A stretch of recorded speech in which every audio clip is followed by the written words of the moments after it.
about the defragging the Franken org. So today we are going to talk about something everybody's too scared to discuss: our automation lens, specifically where our business processes are automated, especially workflows, triggers, flows, and now we have another item which is called agent actions. Okay. Okay, so before we start, today we are gathered here not to mourn but to roast two of our most loyal companions and Salesforce admin has ever had: workflow rules and process builders. They served us through 5 UI redesign, 3 lightning rebrands, and one time the entire industry pretended we understood outbound messages. And that other time we all said, yeah, I will migrate it next time for 4 years in a row. On December 31st, Salesforce officially ended the support for both of them. Not retired, not deleted, just ended support, which is corporate speak of they will still run, but if they break, your call goes to straight into nowhere. But here is the dark plot twist, and this is what tonight is about. Those ghosts, those are still firing in your org right now, and they are sharing a transaction with your shining new Agentforce agents. And this is the problem that your technical debt has now API access. So today we are going to talk about 4 things. We are going to explain why legacy automation is a time bomb in the Agentforce era. We are going to walk through a complete 6-phase audit framework so you can find and tame every piece of automation in your org.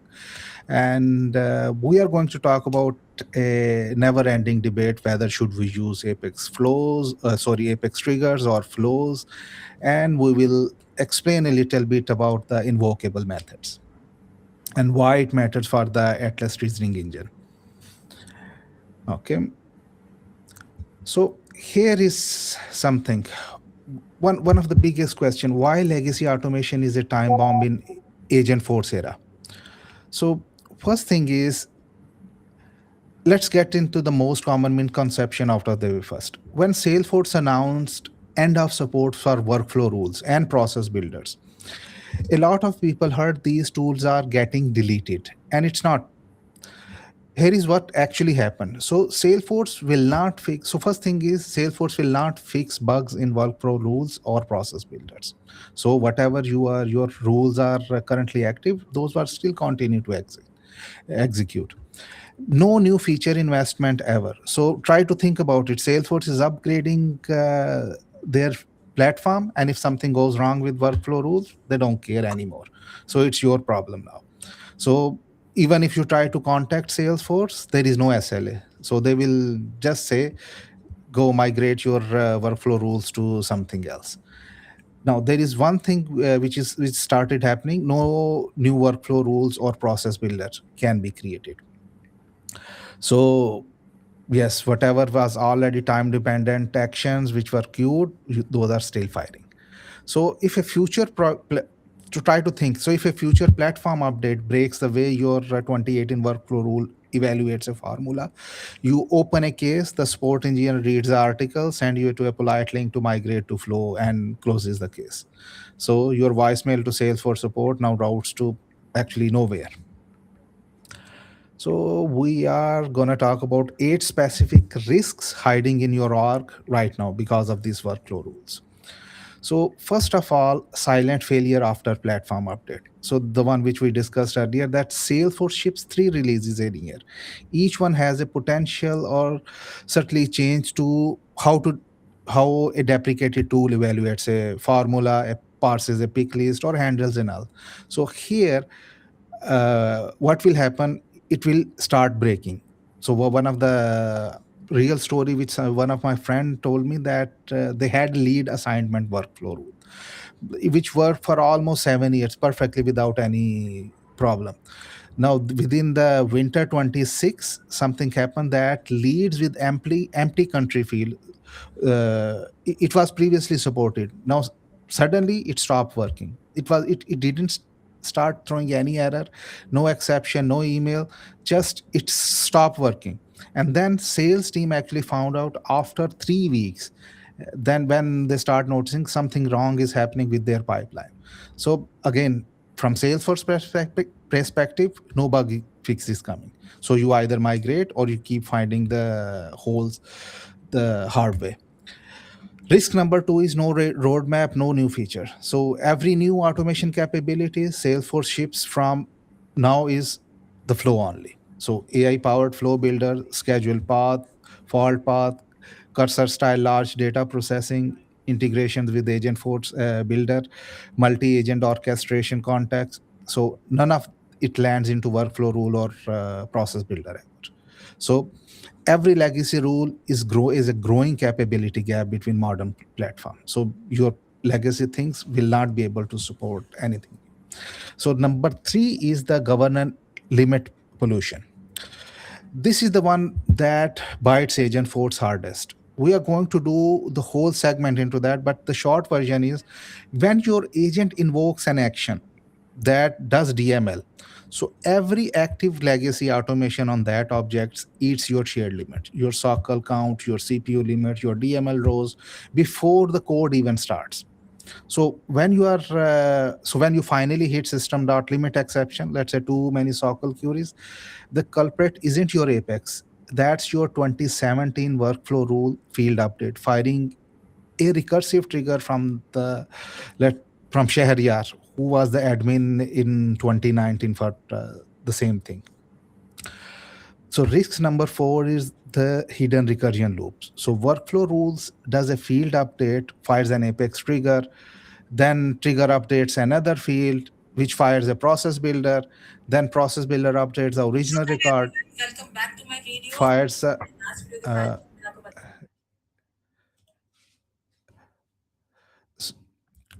so workflow rule. Let me start it again. So workflow root does a field update, fires an Apex trigger. The trigger updates another field, fires a process builder, and process builder updates the original record, which fires the workflow rule again. And we have all seen it that you keep on having recursion.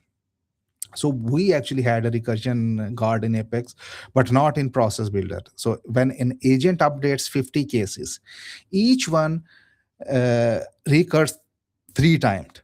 So CPU time hit around 12 seconds, and immediately the job died. So agent told the customer, I have successfully updated your case. And the reality was out of 50, only 12 cases got updated. And customer was not pleased with that. Number fifth is the time dependent action drift. So process builder lets you schedule action days or weeks in future.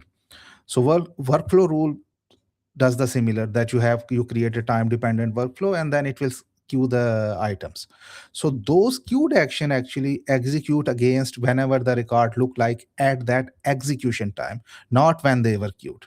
So this is a different story. So when they were queued, it was something else, but when they executed, the data might have already been changed. So here is a real life example. The customer was promoted to platinum tier. So the workflow rule queued a send platinum welcome email action for 7 days later. So 6 days later, the customer was downgraded to standard. So the email still sent, customer screenshotted it and posted it on LinkedIn and the marketing officer site on the morning meeting. And it was one of the case which happened.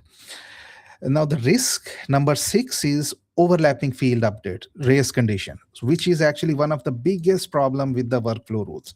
So you have three workflow rules, a process builder, and a record trigger flow that all tries to write, let's say, account dot tier field.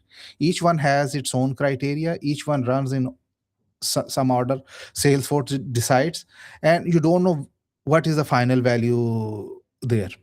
You can you can enable debug log it and try to see it which execute it first. But the problem here it is every single execution you cannot guarantee which will execute first. So whoever executed first, it will then try to update the value. Same issue is with the if you have multiple triggers on the same object. So number 7 is the cross object cascade change. So this is something which everybody might have encountered. Like you update an account, it fires update on 4 contacts, then process builder. Each one updates a case, fires a workflow rule. So your one update action actually cascade down to the others, which are actually linked to the other objects. So that is something which is everybody right now, the most of the legacy orgs have this problem, and this thing is actually causing a bigger issue. Then the name number 8 is the zero observability. observability. So how do you monitor workflow rule failures? So right now, actually you don't have. There is no dashboard, no email message by default, no audit log, no aggregated metrics. So but the flow, it has a fail path and it has email alert. So if something wrong goes within your flows, you can notify somebody that something wrong has happened. Okay.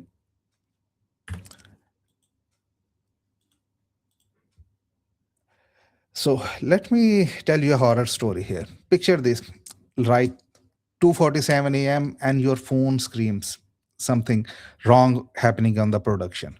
So your customer service agent and the AI one, the one you launched with great funfair last quarter, is silently failing on every fifth conversation. So customers are getting sorry something went wrong message and bouncing off your support portal. So you open the log, the action is calling an Apex invocable method that updates a case, and it is throwing sockle 101 error, the too many sockle queries. You wrote that invocable method, it does one sockle query, you bulkified it, and you are proud of it, that's exactly what it is doing. It's just only one query, and why sockle 101 is coming. So from where those other 99 queries are coming. So the real problem here was there were 4 active workflow rules on case. Each does a cross object sockle.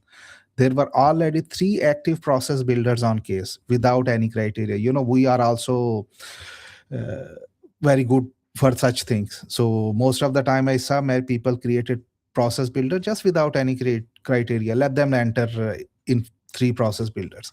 And then there were multiple triggers. Some genius decided to create those multiple triggers on the objects. And what happened in that case, so when agent transaction is starting, it's not failing, it is actually just going into loop 4 times, because Salesforce by default will try to handle for recursion 4 times. And at the end, now it's not even reaching to your apex trigger, it's just killing itself in the beginning of the loop. So now the biggest problem is your tech debt has API access and it has opinions, because now it's linked with the AI.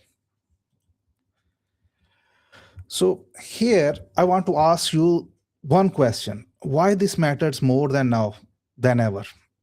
Anybody would like to share anything?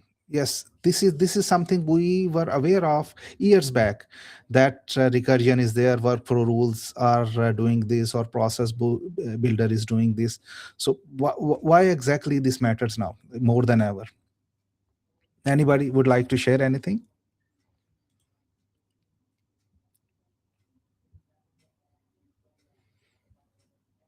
Anyone's story? See, I think here yes.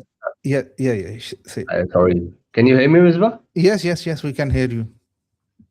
So, Misbah, I think the main thing that we actually, what matters most is the performance of the org. Basically, as you mentioned, that more of the queries were actually being executed. Yes, that matters a lot, because the way that we are building stuff, the thinking process should be actually the architect's way of doing it. Either it's a developer, a consultant, they actually have to look at what's actually basically the is going to impact the performance of the org, because you actually write the code and you just go away if you leave the company or do anything, right? So it matters a lot on what the actual process is, because the way you implement stuff are the best practices that's going to go on for or with you forever, right? Yes. You're going to write something and you're going to go away, and then everybody is going to be just like Yes. messing things up, Yeah. right? More. Yes. There is another thing. So we are into agentic era. So before this AI automation and agents, so your automation fired exactly when a human clicked a save button, right? Humans are slow. Human pause for coffee or lunch break or something, grabbing a file. Human don't update 5,000 records in point 0.4 seconds, while three others human do at the same thing. So even if there are 100 humans working together, they cannot operate at the speed of an agent. You got the idea? So if there are even Yeah, 100 yeah. people in your organization, they are working on something, still their speed cannot match what an agent can do. So now with the multi-agent orchestration, which is already live in summer 26, agent can now invoke other agents, which kick off more transactions. And fun part is this is all happening in the same sharing context, all sharing your platforms within the same transaction. So your automation surface area didn't just grow, it went agent shaped, which means it scales with conversation, not just clicks. So, and the fun part is this conversation happens 24/7 in parallel without any lunch break. So previously, let's say if there was some case coming, it was still going to your call center agent, he was reviewing. Now imagine there are 10 people, 10 agents handling these cases, and now these cases needs to be updated, needs to query their opportunity or order or something. So whatever process they were managing, now agent needs to handle it, and it needs to handle it within fraction of seconds. And imagine the scale if there are 200 people connecting at the same time with this agent. So that's why it matters more than ever, because previously, okay, you could easily say, oh, it's a sockle 101 error, I will just manually update the record. But try to think now, imagine if your agent is handling something, it will not it will just return an error message, sorry, I'm unable to handle your thing. And people will be just very good at taking screenshot and posting it on Twitter or LinkedIn. Look, this company's agents are hallucinating.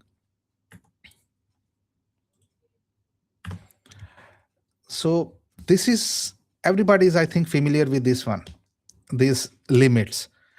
And if you see on the right side the number of star, this is the reality check, that how quickly something can be, something can hit hard with agents. So for example, too many sockle queries, yes, we know it's sockle query, but how often you will hit it, it's like the highest thing, that with agents you are most likely to get this error. Similar to records retrieved by sockle, okay, still it is manageable. Database.query locator, it is still manageable. To social is, I don't think so anyone is ever using it within the application, just only other than search portals. DML, again, it can hit DML queries, because if there are multiple agents working on something and they are trying to share the context, it will hit the limit. Same thing with the CPU limit, heap size. Heap size is mostly related to your file things. CPU limit is actually when it is trying to process, let's say if there are multiple while loops, for loops, these kind of things happening in one transaction. So it will, after a specific time, it will just say, sorry, I'm unable to handle. And heap size, it is when you are uploading file or huge data with integrations. Mostly people, they don't upload anything on the Agentforce, but again, try to think, if you are having something with the files, it may impact. Similar to call outs, future methods, queuable, these are not something which you will hit. But try to think this one, SOQL queries and DMLs, because your agents will actually search for some data and try to update data. Same similar way, when somebody clicks on a button, it will then try to search for a record, then try based on your logic, it will try to update. Now at a bigger scale, because if your users were with one user, it will you were able to hit limits. Now with Agentforce, it means you are literally not ready for Agentforce. Okay. Misbah, is there any possibility that Agentforce will run asynchronously? You cannot actually. Try to think of it. You cannot just say, because Agentforce you need to receive response immediately. Agentforce will not wait for such things. Okay. Try In try this to try scenario, to think of it. You, because on your but event on your screen, it will you will just click on something and it will just call back, and still you can play something similar way. You can somehow try to do something similar, but it will be a broken conversation, because you need to get a respond back to the customer. okay. Misbah, we have seen that Apex action is there, but can't we add synchronous layer in Apex action in the agent force action? Where Apex action? Like we invoke flow, right? In the agent backend. See, Agentforce, when you are invoking a flow, basically either you, so there are two things with Agentforce when you are working. Either you create a flow, you will pass some variable based on your conversation. For example, it is saying, can you show me the available products? So basically, based on your conversation, it is passing some variable to your flow or invocable method, and based on that, it will then return the information. So now that is one aspect. Other aspect is you are just saying, let's take a scenario of create a return order. Let's say some user, it is saying, can you, let's say, initiate a return of my order based on that, and it will still perform that action, but because you need to give confirmation to your user. So Agentforce will not be able to wait or get the idea from a backend process. So let's say you queue this process for something. Now, when it will execute, you don't have any control over it. So try to think in that way. And how you will get notification that this has been completed, because even for the user screen, you could still do it. But with Agentforce, it will be a messy situation. You got the idea, Nagesh? Yeah, Misbah. Yes. No, I mean I saw that there are Apex actions, so I was curious. Can't No, we- Apex action, you will still, perform something. Mhm. I Okay. think Nagesh, maybe with the Apex action also we can run synchronously. Usually we can use future or anything right with Apex actions, but I don't think so. Here it will allow. Not sure. If we explore, then we can get to know. No, we can check it, but it will not allow directly. We need to return something. So maybe your Apex action, it will just wait for something. You put a timer in it and get the, because let's say you are saying, please initiate a refund for this one. Refund will call maybe three systems in a row. So you really need to think of it, how it will call, how you will notify, and when exactly you will notify. Maybe you will just say, sorry, your return has been initiated. You will receive a response through email. So you Mhm. close it, and in the back, so that flow you really need to design it. As Agentforce license are little costlier, Misbah, they should give some limits also. They should provide few more extra limits, especially in these scenarios. That is something actually the developers and architects, they need to handle it. Because this is the platform, how it works. Yeah. So like take this example. So you have a user is just telling the sales agent, the Agentforce, that mark all 200 of my open Acme opportunities as close one. So let's try to think of it. You have one Apex invocable methods, which does one bulk sockle for opportunities and one bulk DML. So same thing, your Apex method, it will do. And you have one before save record trigger flow, which does one query to fetch related price book data, one active legacy workflow rule, which is just updating the last warn date. Zero sockle, but still it will perform some DML. Then you have one active process builder, so which queries account owner and update a custom field on account. Three sockle queries, again still not bulkified. And one opportunity trigger, Apex after update, so which queries the opportunity line item. Only one query, but it writes inside a for loop.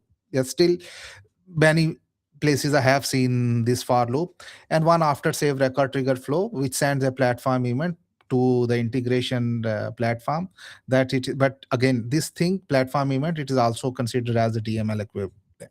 So now the reality is your, let's say, your invocable method, it's just only one method. So one query it calculated.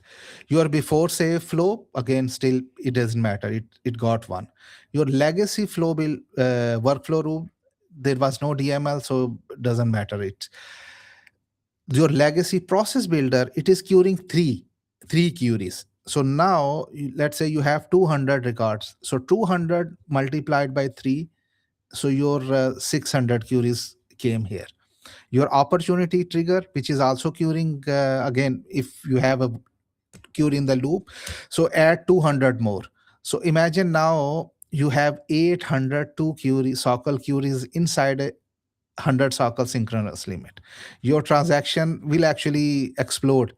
And the fun part is agent will, because it was your Apex, which will return the method I have successfully updated. So it will return back, I have successfully closed 200 opportunity. But the reality is it might have updated only a fraction of that till it hit the limit. Okay, so how many of you have actually seen this one? This is actually blueprint of everybody should actually cram this thing, the order of execution. So how actually it starts? We can see the one screen only. Why this matters more now and now than Sorry, ever? There's no other. Which screen you are talking about, Misbah? Because we can see only one screen. Why this matters more than ever? it is not showing the order of execution. No. It's not showing. For us, it's showing order of execution. This is weird. It's showing because order of execution. It is in line with what Mr. was speaking. Maybe your internet I is think your internet is because for me it was showing order of execution.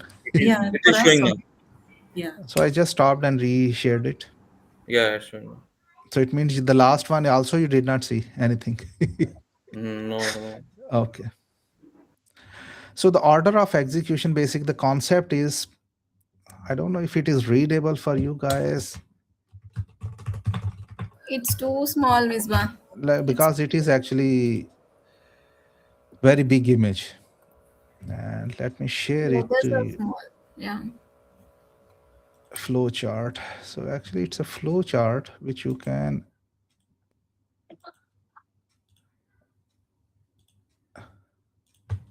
I will just add the link here. You can open it.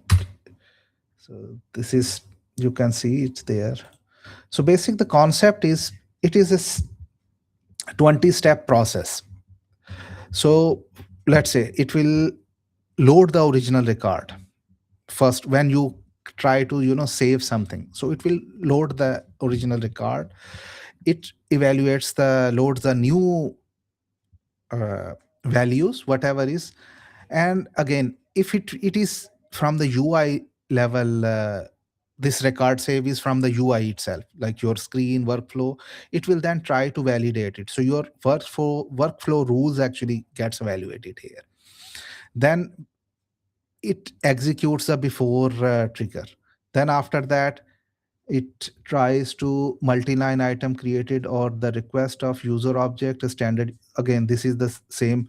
It is trying to evaluate from the screen evaluation. So seconds two is more covered into the UI level, your validation rules, your multi-line objects, and then after that it executes the save before save record trigger flow. Then after that, 3 is before save record trigger flow, and it is then after that 4 is actually executes your before triggers. So that's why even Salesforce is saying if you have simple before something, so use flows in that aspect. If you want to set some values, some then use the flow. But if you have transactional information, you need to perform some calculation, then use the trigger flows. Then again, number 5 is run most system validation steps again. So again, try to validate the values.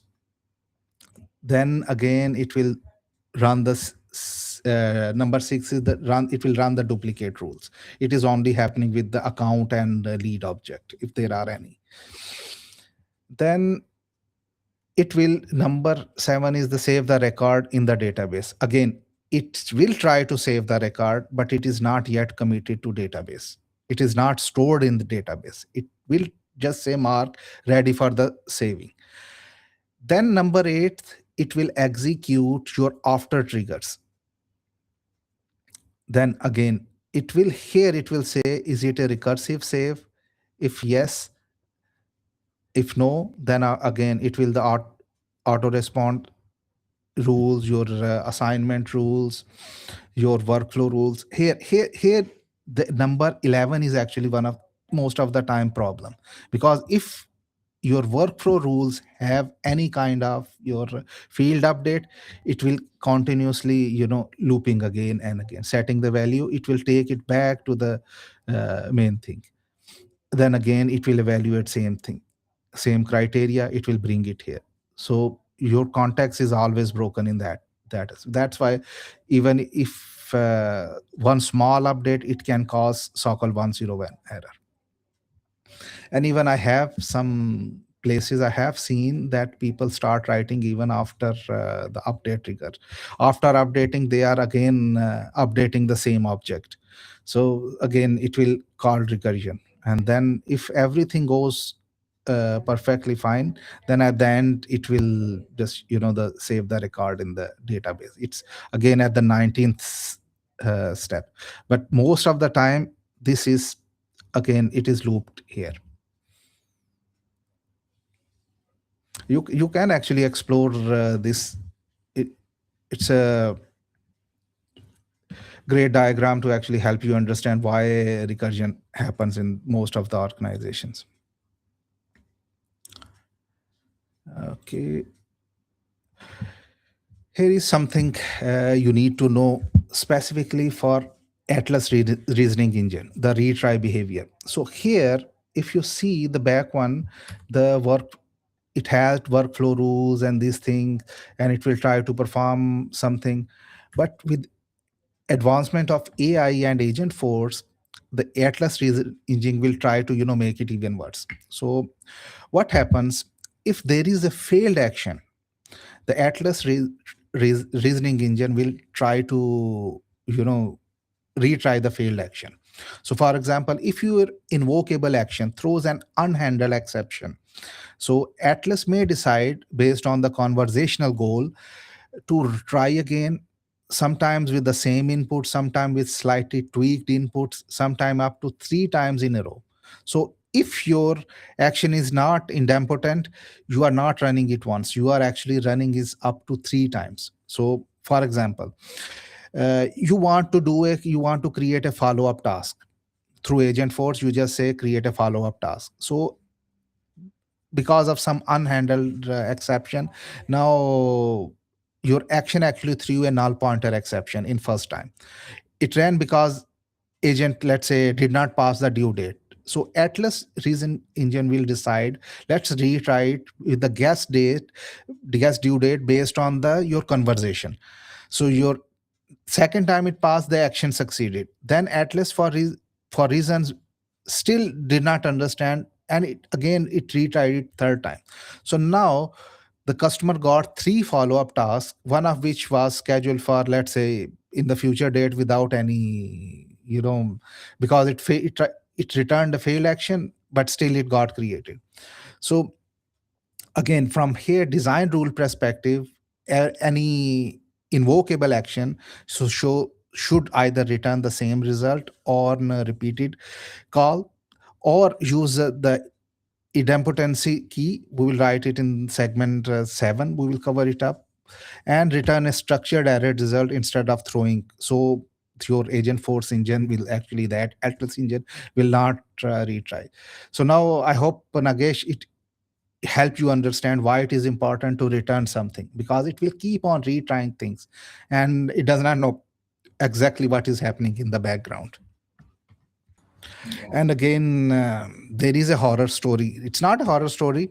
It's something like multi-agent orchestration, which is a plot twist which happened in summer 26. So now agents can actually delegate their tasks to other agents. Look, from agent to sub-agent, and from that sub-agent to another sub-agent.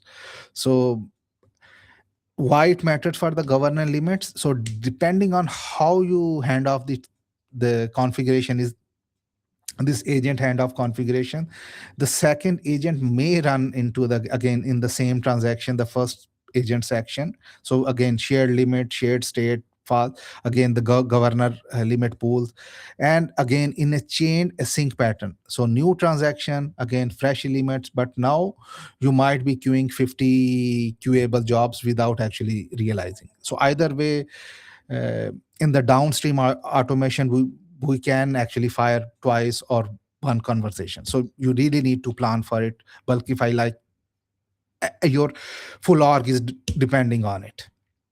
Because previously we could ignore it, but now we don't have actually this luxury. Okay. So you are now convinced, I hope so, that legacy automation is dangerous. So I hope you are convinced that the governor limits are getting eaten alive. So the question comes, what should we do about it? So this is the framework designed by the architects, that how we should actually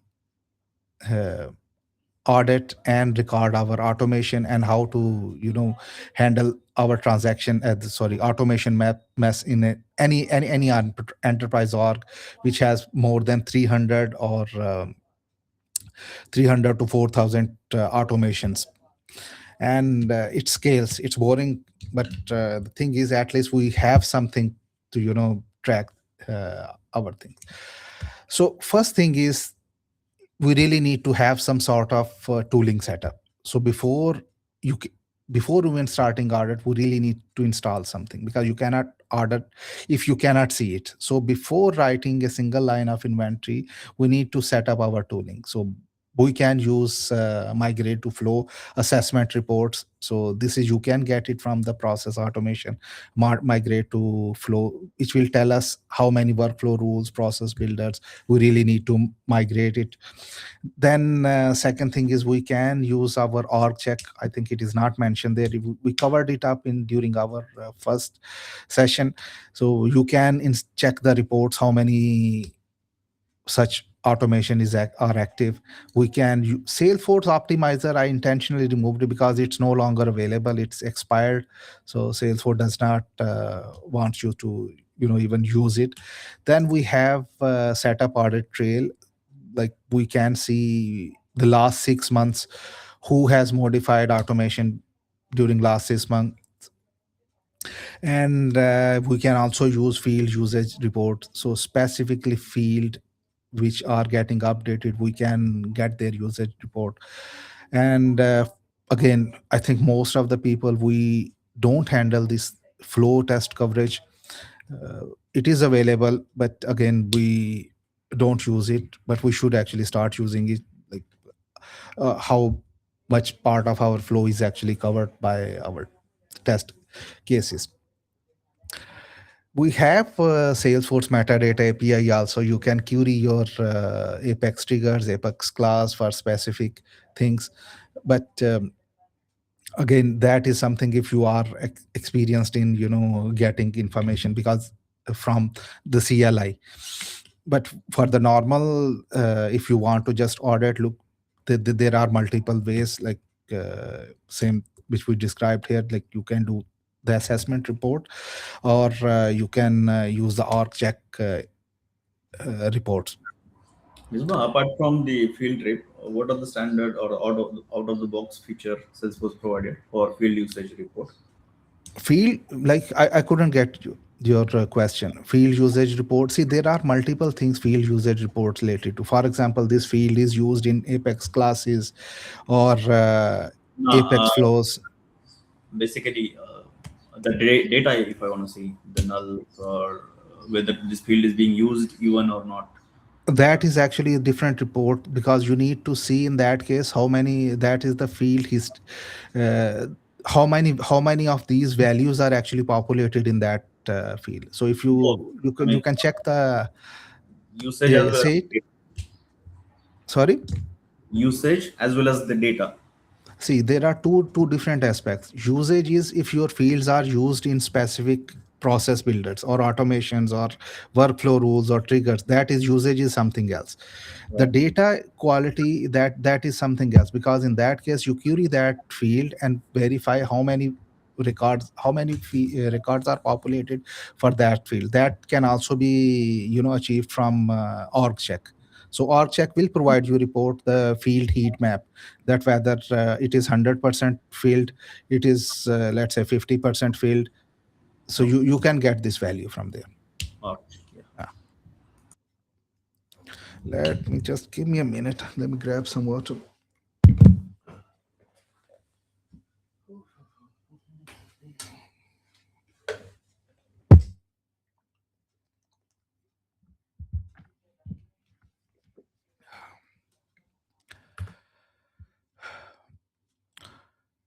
So first thing what you need to do is you need to start auditing your automation framework. So what you will do, you will usually, from architect perspective, what they do, they create one single source of truth.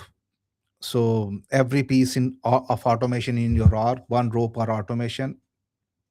So what you will do in that case, so you will design like one Excel sheet, and you will start documenting it. For example, this is the it covers the which object, is it what type of, whether it's a workflow rule, process builder, flow, trigger, or an invocable Apex. Then you will start naming it, what exactly its name is, what status, active or inactive, class modified date, who modified it, trigger event, field update. So you can actually, it takes some time, but at least you will have a single inventory of your automation. But it is before you start and actually before you start actually modifying it or fixing it, you really need to document each and everything. So the reality, let me tell you a horror story here. So we were seeing that let's say your automation artifacts in org are around, let's say, 1200, and most of the time around 50% are active, and just people to play safe side, they keep 50% inactive. Even the inactive ones, they keep it in the org. And out of, let's say, 600, you will found you will find maybe around 100 to 200 are documented. And out of those, let's say 25%, around 20%, you will find only 5% who have a living owner. Because you will notice most of the people who already left the company, it was done 10 years ago. And again, other than Apex, I have seen nobody's even actually writing automated test it or verification. So the real problem is like anything related to business automation, the tribal knowledge, these kind of things, people are not brave enough to document it. So even you will be actually surprised once you will build these kind of sheets. You will see like more than 80% of things we don't have any real owner, that who has modified and really do it. It's just something because we inherited it in that way. So we kept it at uh, in that aspect. Then the second thing, once you have started recording, then you will start, assigning the classification to it. So for example, if it is easier to fix one single field update, same record only, you will just give it a criteria of let's say easy. You will mark it as easy. Again, there is another, if one, two to three conditions, no formula, again one parent or child, again this is easier to fix, then you make it medium. Then the hardest one, the spiciest one, which has nested formulas with cross object reference, three plus related objects is update, multiple schedule chain, and recursion. Here we know that recursion guard is required. So again, here we need to then mark it as something, and then based on that you will then assign the variable, assign the the tier to it. So again, here you will then provide the, you will create a table. For example, this workflow rule which sends an email, what is the depth, how many objects it is using, time, whether it has a recursion, whether there are any tests, and business criticality. So based on that you will just label your automation. Those red ones, those are the, actually if you see, those are your strategic projects, then they real need redesign. So you cannot just say I will just migrate or migrate to a flow and it will work. Those are you really need to spend time on redesigning those. There's one question on this. Uh, Now, let's say if the automation like flows are created by someone who already left the organization, and in case if we have to investigate and document it the way you're showing, uh, the record trigger, we can yes guess which object and what are the conditions, but there are many other flows, auto launched or screen or any other sort of flows are available in the org, and we may not know how or where they are being referred. So No, in case if we have to document yeah, what is the there are many queries. I just pasted it there. So there are queries you can use, workflow rules to get it from ID which are active, even field updates, flow definition. So if you see if that can help you, if you like, then I can share another document which can help you document the, especially its automation step by step phase. So for example, first you will query this, it will provide you this. Second step, it will help you calculate how many, let's say, fields update it's doing. Then based on that it will automatically, then you can update the value from green to amber or red based on your if that helps you.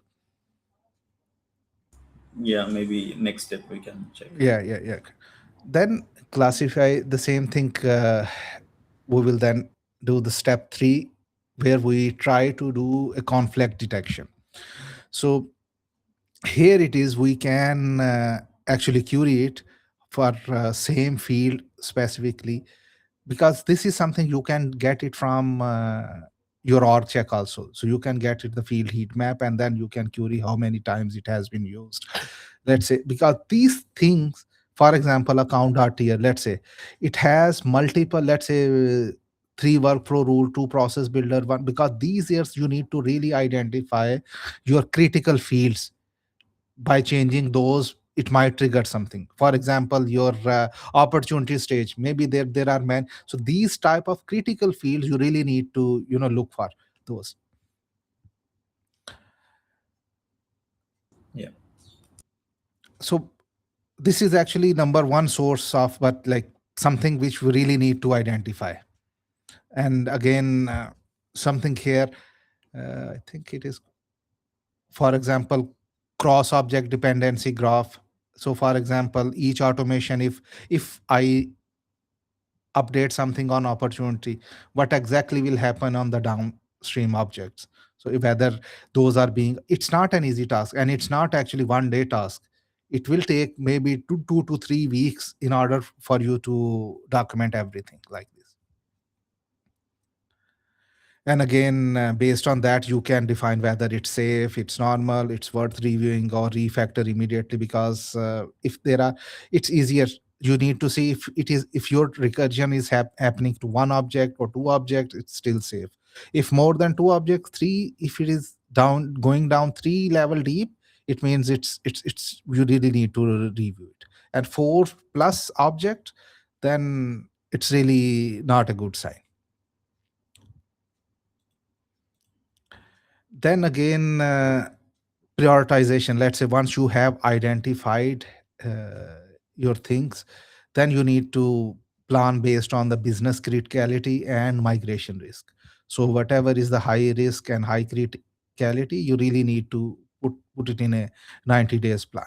So if let's say something is retired, you don't need to, those are deactivated, you don't need to do anything, does not have any impact, you just retire. If low risk, you can again, if it is high criticality and low risk, easily just change the automation, migrate those workflow rules to rules, or update the triggers. And again, if it is low criticality, low risk, then you can again at your next quarter or something, you can plan it. Maybe during that time you will find out any alternate, or you can make it as part of some project to update it.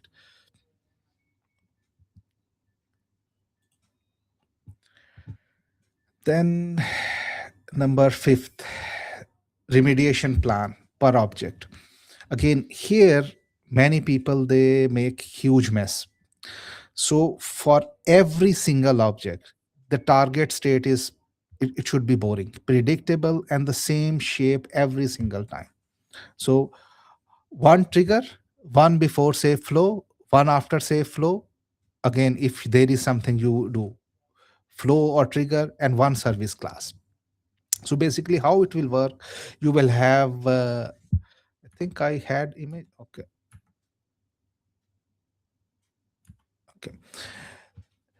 So basically how it will work, you have it, let's say one trigger, which trigger is actually dispatching it only to one trigger handler. Then trigger handler will actually call the service class, and then based on that it will perform action. But here we have seen actually most of the org, what they do, either they will start putting conditions within the trigger itself, then after that they have a very long godlike class. So for trigger, they start calling their godlike class and their methods. And number six is the governance. So governance is actually a bit tricky. Like without governance, you will be back here again into step one in exactly 6 to 12 months. And you will be having another pile of legacy flows. And again, this is something you really need to manage it with your. So for example, you need to have proper naming conventions, why those are used, how those are managed. Then again, you need to start, documenting your architecture decision records. So for example, what is the context, what exactly we did, alternate considered, and what are the consequences, who actually reviewed it. So these kind of things you really need to document.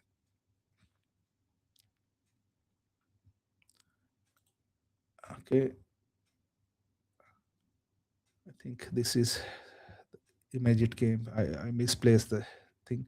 So that is the one which we were talking about, the target framework. So for example, you have trigger layer, you have one trigger which will actually route it to the handler, so account trigger handler, so whatever based on before insert, update, and anything. Then after that, your service layer. So your service layer is actually where it will perform some action. For example, from account update, account trigger handler, you are just saying update account or something. So same methods, your service layer will actually decide how it needs to handle it. Because why you need to perform such things?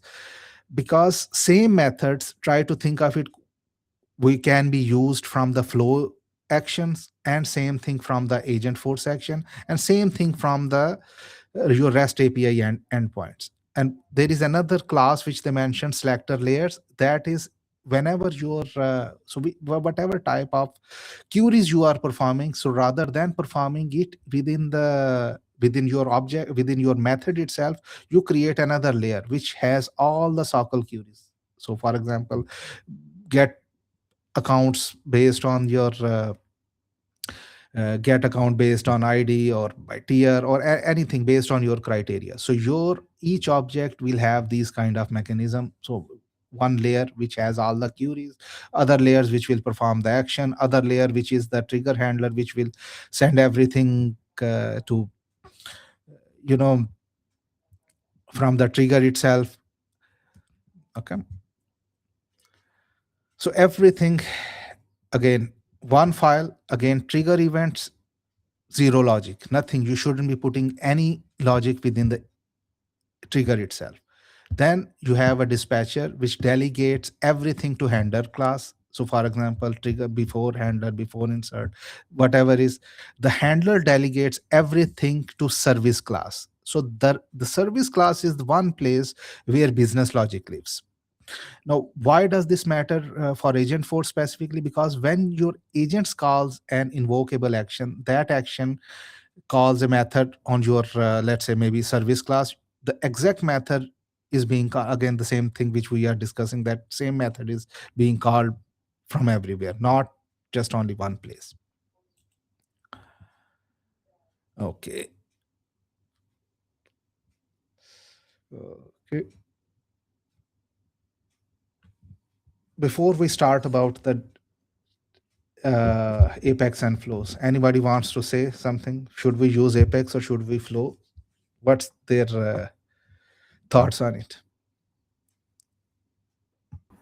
As a non-developer, definitely flow. Let's not complicate flow. If the complex logic is required, then Apex is, I mean, ideal from my experience of the perspective. So I if think it's simple cases, go to the flow. for simple cases you use flow, and only complex cases you go to Apex. I think that the Apex mostly developers will be aware about, and for somebody like me, flow will be easier. Basically, Salesforce has and it's a never-ending debate, because there is also Salesforce marketing stuff involved in this one, because since last 5 years everybody was just talking about flows, and nobody talks about Apex. They were anybody who was writing Apex, they were thinking he is some cursed person, literally. I have seen hello, yes, somebody was saying something. Yeah, Misbah, I'm audible. Yes, so what you Yeah. are saying. So possibly, if we are having flows, then the logic should be within the flow if there are less cross-object references, and if there are more cross-object references, if conditions, sockles, then we should go for Apex. So mostly to avoid SOQL 101 error within flows, we should go for Apex. Else we can use flow. That is how I understand it. Let me share something here.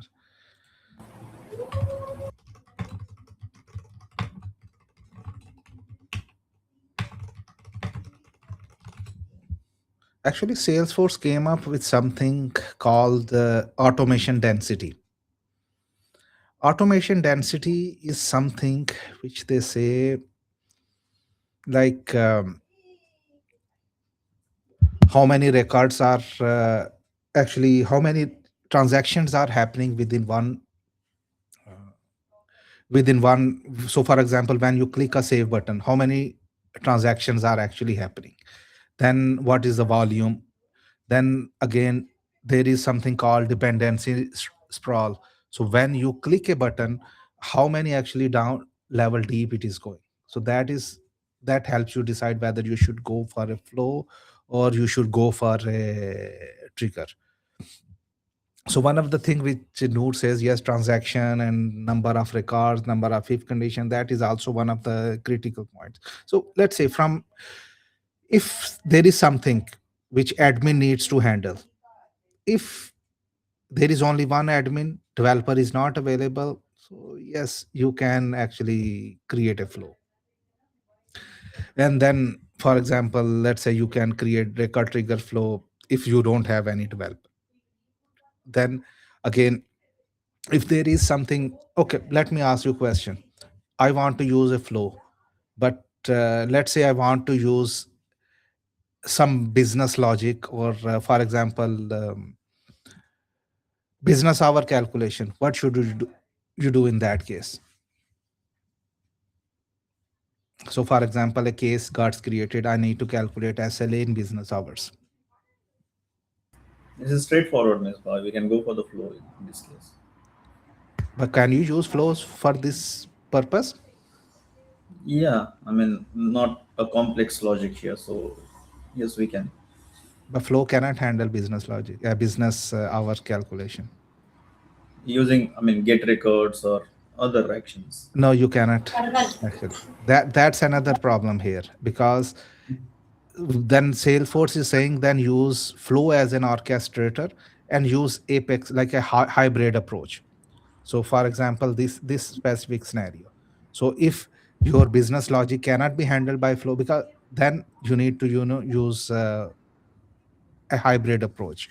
So for example, you will have an entry criteria. It will enter from based on the condition. It will enter the flow, and then your flow will then dispatch your transactions or methods based on the whatever you need to perform. Then again, the third, again, if it is more than 50,000 records, like do we? I don't think so. 50,000 records we ever need to process through triggers. But again, if there are HTTP callouts, if you again, one critical thing, if you need transactional security, you need to, for example, transaction when it is submitted, when it is reverted back, these kind of things you need integration stuff, you need high volume performance, then you always go for flow sorry Apex triggers. Then don't think about flows. Then again, if your automation density is high, for example, multiple object, multi transaction, then again go for flow. Don't go for go for Apex, don't go for flow. So again, rule of thumb, if smaller transaction, 1 to 2 records updates, simple field updates, then go with the flow. If not, then go with the Apex. And again, do not mix both items in the same transaction, because many people are making this mistake. They have triggers also and they have flows also. So which is also another problem. So either use flows or either use Apex.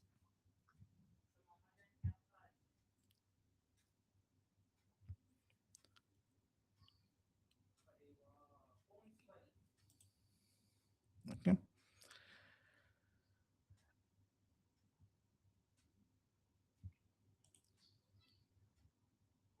So many things which are they are saying they will, which are actually we shouldn't be using in flow. For example, if queries, number of query rows are more than specific value, then don't use it, because flows will be slower in that case. Again, the transaction control, that is only Apex only. Custom retry mechanism, that is again Apex and queuables.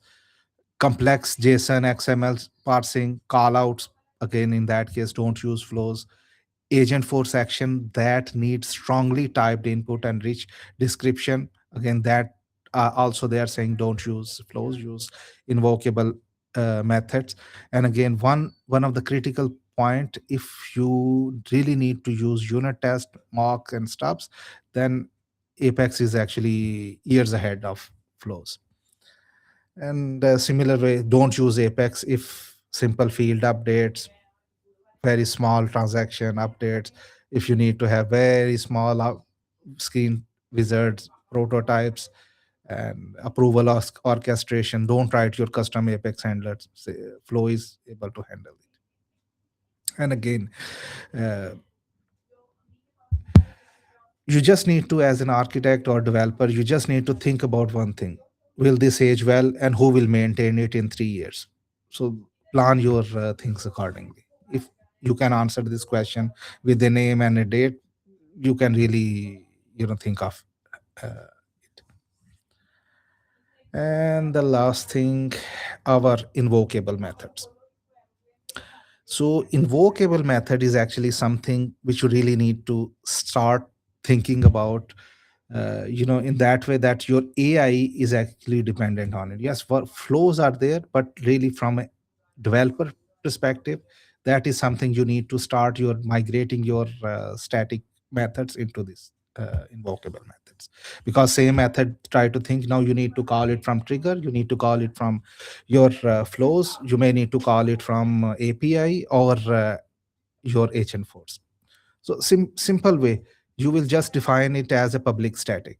So Atlas can call statically, no instance state. So it will just it is not a class variable. It will be just a static method. Similar to the way you are doing it, public static update opportunities or change state. Then second thing is it will handle only one parameter. That is something you cannot define it as a multi-parameter functions where you will find multiple values. You need to define a type, similar like our what do you call it, our triggers are working similar way. Then again, similar, you have only one output type. So whatever process happen, you will return them one output type, or void means it will not return anything. And again, it should be always bulkified. So you can pass one record or 200 records, it should be handling them identically. Okay. So again, the next thing is your annotation, how you should be, because previously I think I don't remember I ever wrote any annotation specific to invocable method. But now for Agentforce perspective, you really need to give it a label that what exactly it will do. So then you need to provide a description to your method that this is actually the contract it Atlas reads and decide when to pick up your action. For example, you need to define, I will give an example next, how Atlas will pick it up. Then you define a category, whether it will have a call out. Then if even now it can have an icon, because once you will call this method from Apex, it will just show an icon there. So for example, like this. So this is a class account year action. You have one method, invocable method, which just have a label like promote account a platinum on one deal. And then after that description, whatever is to your description, because this is something Atlas reasoning engine uses. Then category you sale. And then after that, look at the method. It will just pass the opportunity IDs. And then after that, it will just from here, it calls the method, and whether if there is something it will return. See, it is white type, it does not return, it just performs action. And if there is something you want to return it back to the Agentforce, let's say a message or something, that is you can perform it, return this type from here. But again, you have to be strict type about what exactly is how you will pass and how you will return the values. And that's all for today. Anybody have any feedback?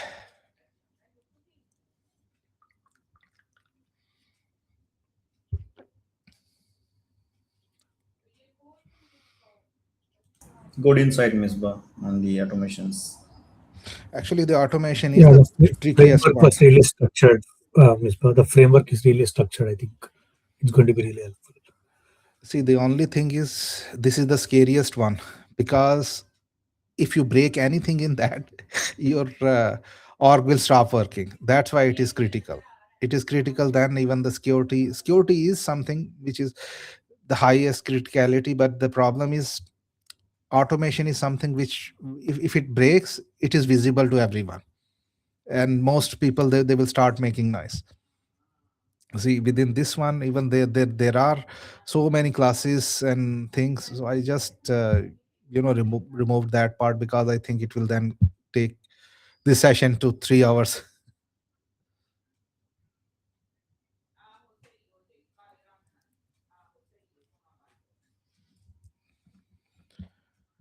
A takeaway from this session, what I can say is like before moving to agent action, we have to audit our complete automation before hitting this.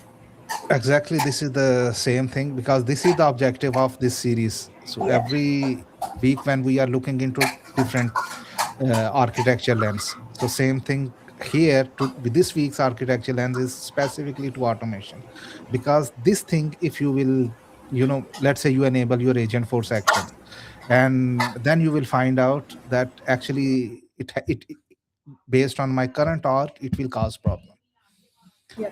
And also for the flow and Apex, I believe now in this AI era, for the developer to build a dragon kind of flow, than the Apex is far better than the those to choose. So I prefer like to go first with the Apex, then like for simple thing is flow. Even if I have pasted here a link for the from the Salesforce, it covers the like when should you use flows and when should you use again. If items are structured in a proper way, then it will not break. Our biggest problem is we just, you know mm, we start implementing and we start cutting corners. So at the end, nobody knows what they use a word called spaghetti automation. So we really don't know when a trigger is called, when a workflow is called, when a process builder is called. So at the end, this thing starts breaking. So if you remove one thing, other thing will start failing. Even same issue is with the triggers. So if you have multiple triggers, and again godlike class with calling 20 methods, with which methods are actually calling another methods, so again this thing is having an issue. Good insight, Ms. It was useful session. Yeah. This was my first which I have attended here. Yeah, good learning from this.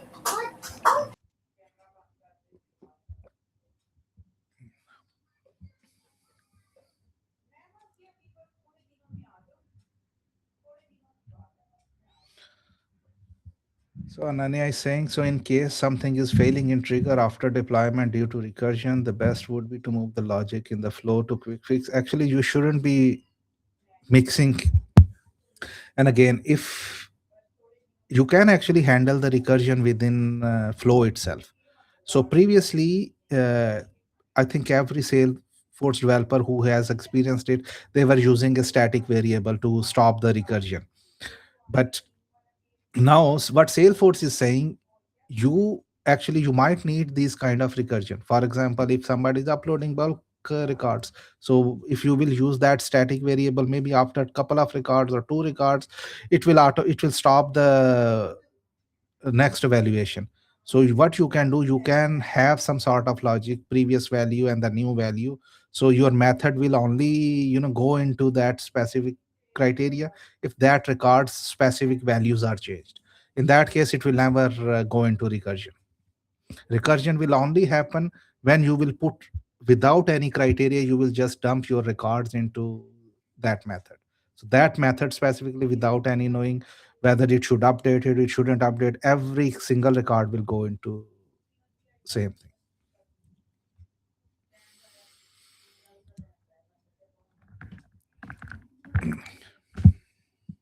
Reshma, you want to say something?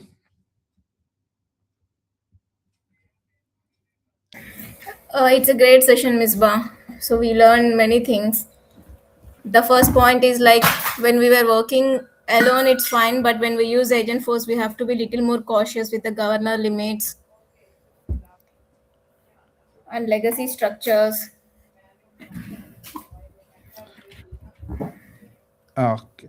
Nagesh was saying that it's not about retrieving business hours, Nagesh. The thing is, your flow can retrieve business hours, but you need to calculate the next available Maybe, date, next LA, these kind of things. Your flows maybe actually that cannot case do it. hybrid model will work, Ms. Bhaiya. Sorry. The hybrid will work. I mean, Yes, small. hybrid will work in that case. Again, but the hybrid, it means you need to call Apex. Yeah. So actually, I Salesforce is Actually, Salesforce is promoting the hybrid approach, but I am against that, because if you are using flows and then Apex, uh, I don't think so. It's a right approach. You need to mix up everything again. But for the mid-size transactions, they are saying use hybrid approach. So in that case, what will happen? There will be so instead of using your triggers, insert after update triggers or anything, you will just use one flows, and from flows you will dispatch your actions. Mm.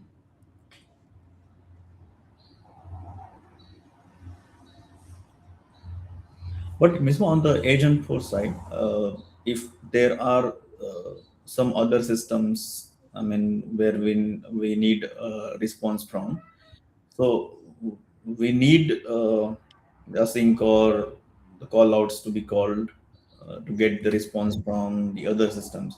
So in that case, can't we use invocable and use the async for the agent force? You really need to plan actually such actions, Hmm. I know it's because your experience. As we are getting data from other systems, we might need to inform user that processing or kindly wait for the response, something like that. but again the problem is it's not under your control. So try to think asynchronous calling in async item is not an issue, but Mm, exactly how to control this conversation. Yes, you will still keeping him waiting. I think you might have seen it with Claude, when it is still continuing, it is trying to process something in the background and it is saying please wait, and after some time the conversation breaks. mm, Why this conversation breaks? Because the connection closes after specific time, because there is no response coming back. So these kind of things. But again, try to think of it, your conversation should be immediate, because that's why you are trying to have agents. So mm. if you need to have agents which will let other people wait, then I think it you really need to think about your use case, what exactly you will do there. Got it. Because your transaction should be like, when agent is coming, so either you need to verify agent, you sorry, customer is coming to your agent, you need to verify this person, whether he has any existing product, which kind of action you want them to perform. So that is, you really need to plan your actions, that, Mm, because again, many other people are also making it mistake, that they are trying to make their agent as a Google search engine, where somebody can come and perform any type of action, and that is something which will impact their credits, because any mm, conversation Salesforce is consuming credits. So you need to be very specific. This is the reason when you are building agent, you specify you are allowed to do XYZ, and then you are also allowed to not to do XYZ. mm. So you specify them that which kind of action they will perform and which kind of action they shouldn't perform. Got it. Clear. I have actually uploaded the use case, just uh, out of the context. I have uploaded the use cases there on the shared folder. So if you can look into it, because it has mentioned, if you want to, you know. Okay. Explore. Yeah. All right. Okay, guys. Thank you very much. Thank you, Mr. That's Boss. it. Next week we will deep dive into the security one. Cool. Thank you, Misbah. Bye. Thank you. Thank you.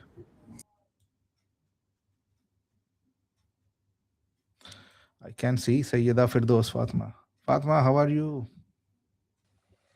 Hi, Misbah. I'm good, thank you. How's life going on? Yes, all good. Today is actually my first session, which I have attended, but it was like I joined a bit later, but hopefully I'll join next sessions. No, it's fine, because this is, see, we started this series for those people who wants to use Agentforce, Mm. but they don't have any visibility how to actually make their legacy org ready. So today is the fourth one. You didn't really miss the much. So if you need, you previous recordings are there. You can look into it, and Please share. But like I thought none of the recordings are available. No, it's If you can available share. if you go to the developer. I will share it with you. No problem. Okay. Thanks. Actually, the Salesforce wanted to make it as a competition, but looks like nobody joined the competition Oh, because so there were maybe you can post this on Salesforce group. three. Let me just show you if where it is, because I announced it last week even, but share.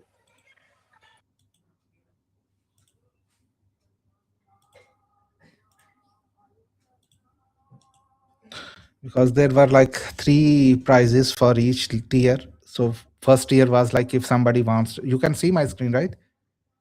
Yes, I can see. Yes. So modernizer challenge was if somebody who has an org and they want to, showcase like after attending these 7 sessions, how it impacted their org and how they were able to clean up the technical debt. So then there is one prize. Second thing is the community legend. If people are actually learning something and they post using the same hashtag. So far I saw there was only one lady who was posting it. So there was another, and third one was the weekly wise. So the questions which are posted there, people if they can answer it. So there was also another prize for that. But I think everybody was interested in only in certification workshop, because last